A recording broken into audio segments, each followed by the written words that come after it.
اول حاجه قبل ما نبدا الفيديو ما تنساش تشترك في القناه وتفعل زر الجرس. ويلا بينا نخش على طول في الفيديو. كرواتيا منتخب قوي جدا، لازم الشيء تخلي بالها منه. تمام، ما تقولش ده منتخب ضعيف او منتخب كبير كلهم كبار في السن او نقدر نعمله، او منتخب مثلا مش البرازيل او مش فرنسا. لا، كرواتيا اصعب من البرازيل واصعب من فرنسا. هيقفلوا عليك الملعب، البرازيل وفرنسا هيفتحوا الملعب معاك فتقدر تجيب اجوان. كرواتيا ما بتفتحش ملعب، كرواتيا بتنها دايما قافله الملعب وبيلعبوا على جوات المرتده اللي الارجنتين دفاعها نيله مفيش خالص.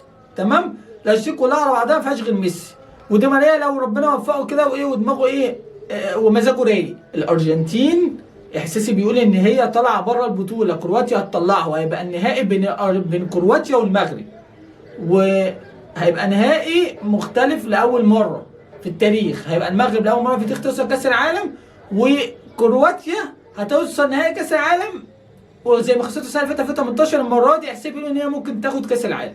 اول حاجه مودريتش هو ابرز نجم تقريبا في كرواتيا كلها. مودريتش هو لاعب خط وسط عنده 37 سنه. هتقول ازاي؟ اقول لك ما اعرفش، انا بشوف الملعب واحد عنده 17 سنه، ما تسالنيش ازاي ما اعرفش. تمام، ده ابرز نجم عندهم. كرواتيا عندها خط وسط رهيب، خط وسط جامد جدا بجانب خط الدفاع، بس خط الوسط اجمل.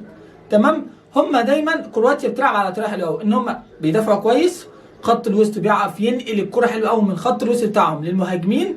المهاجمين برده مش قد كده، بس يقدروا بالهجمات المرتده والسرعات يقدروا يجيبوا جون.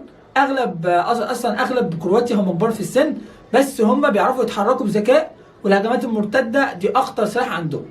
وهم دايما بيلعبوا انهم ما يخش فيهم جون ويلعبوا على المهاجم المرتده. عرفنا يا جدعان ندخل جون حلو قوي كان بيها، ما عرفناش ندخل جون نوصل ضربات الجزاء، وضربات الجزاء ان شاء الله هم حظهم بيبقى اوفر واكتر في ضربات الجزاء. فعشان كده بدأنا هم طلعوا البرازيل الماتش اللي فات بضربات الجزاء، فبيعتمدوا على الحته دي، او معاهم حارس قوي يقدر يطلعهم بضربات الجزاء.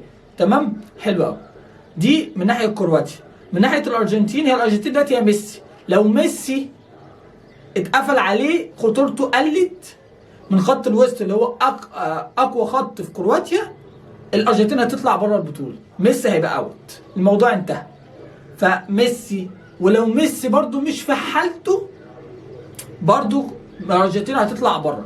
فلازم نخلي بالنا الارجنتين ما فيهاش غير ميسي، باقي اللعيبه ضعاف جدا. ده مش منتخب الارجنتين القوي، اقل ناس في منتخب الارجنتين اقل بكتير، لان كرواتيا طلعت البرازيل بكامل نجومها، نيمار ومش عارف ومين وريتشارد ومين ومش عارف ايه وفينيوس واليسون وكل الناس دي ودياجو سيلفا. ببص معاهم في كل الخطوط ايه، ناس ما بترحمش، وطلع ما عرفوش يدخلوا غير جون واحد في كرواتيا.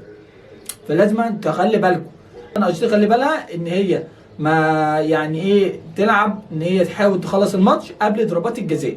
تمام، لو عجبك الفيديو اشترك في القناه وفعل زر الجرس. سلام.